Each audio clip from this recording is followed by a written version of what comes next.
اس سے پتہ چلتا ہے کہ علم کے لیے عمر کی کوئی قید نہیں ہے. جو ہمارے بعض بزرگ بعض دوست بیٹھے ہیں افسوس کرتے ہیں کہ بھئی ہم ایسے تو نہیں پڑھ سکتے جو طلباء پڑھتے ہیں. یہ بات ٹھیک نہیں ہے، بلکہ بڑی عمر میں علم زیادہ مضبوط ہوتا ہے.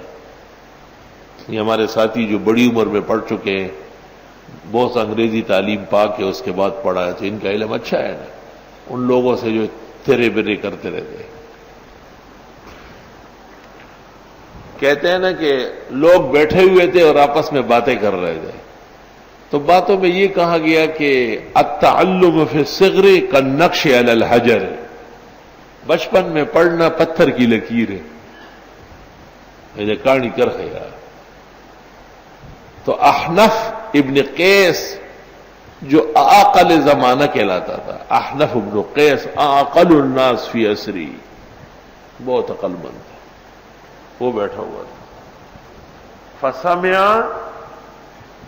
فمکث رویدا ثم رفع راسه وقال یا ھذا واعلم ان الكبیر اکبر عقلا ولكن بالاسف اشغل قلبا.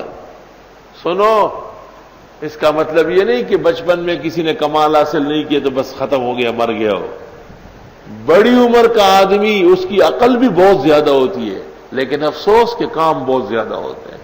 آج امی بلا رہی ہے، آج نانی بیمار ہو گئی ہے، آج چاچا کے ہاں جانا ہے، ماما کے ہاں جانا ہے، اور آج فلاں جگہ جانا ہے، اور آج فلاں جگہ جانا ہے.